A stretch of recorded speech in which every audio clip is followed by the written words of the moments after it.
Gérard Mestralet et Henri Proglio. Deux hommes que tout oppose. L'un dirige GDF Suez, poids lourd international de l'eau et du gaz.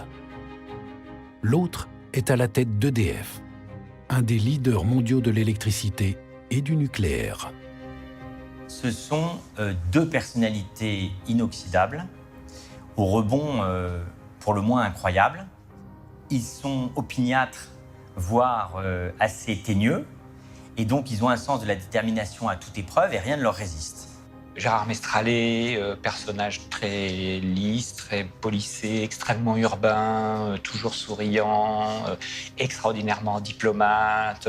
Je pense qu'il y a chez Henri une forme de malignité à ne pas chercher à plaire à tout le monde et à être par moments content de ce qu'il peut provoquer chez des gens qu'il n'apprécie pas forcément. Voilà. De façon générale, Henri Proglio a toujours besoin d'avoir un ennemi. Ce sont deux personnalités qu'on n'a pas vu venir et deux hommes qu'on n'attendait pas, en tout cas on ne s'attendait pas à ce qu'ils occupent la première marche du podium. François Jacquelot a été le bras droit de Mestralet pendant 8 ans. C'est quelqu'un qui a toujours excellé à ne jamais affronter les gens de manière frontale, mais à les gérer dans ses relations, une qualité qu'il avait sans doute naturellement et qu'il a certainement développée lors de son passage en Belgique.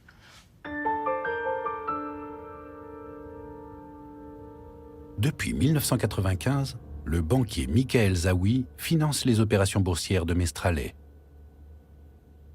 C'est un homme qui a une vision extrêmement claire de ce qu'il veut faire, de ce qu'il a toujours voulu faire pour son groupe, et un pouvoir de conviction énorme. Mais tout cela passe par la gentillesse et l'ouverture, et la simplicité. Je pense que simplicité, c'est un mot très important.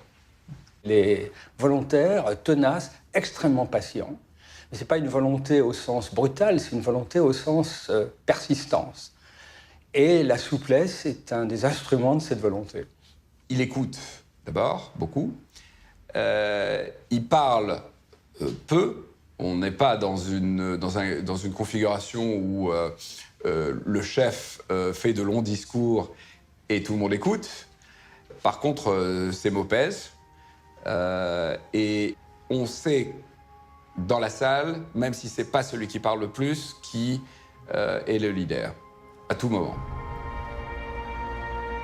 Le style, le parcours, tout les différencie, comme pour mieux aiguiser leur antagonisme. Le milieu de Proglio est plus modeste. Fils d'immigrés italiens maraîchers à Antibes, ce brillant élève choisit la finance et le commerce. Il entre à HEC, une grande école privée.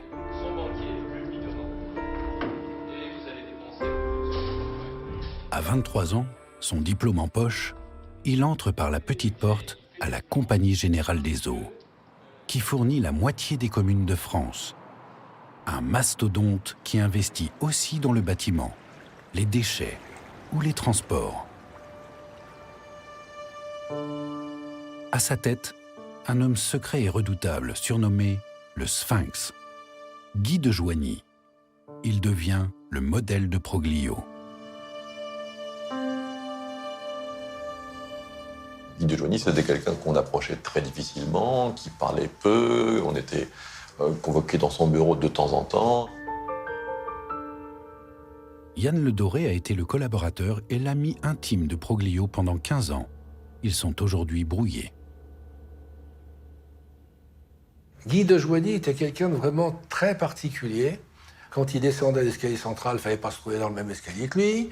Quand il était dans sa voiture, il ne fallait pas mettre le clignotant parce que le bruit le gênait. D'abord, on l'appelait Dieu, la compagnie. C'est tout dire. Il était très dur avec ses lieutenants. Il s'en amusait, c'était le marionnettiste. Et il y avait vraiment une concurrence très forte en interne de la Compagnie Générale des Eaux. Et donc, Henri Proglio aussi a vécu dans ce climat un peu dur, de concurrence vive. Il a observé ça de très près et je pense qu'il s'en est bien évidemment inspiré pour la suite.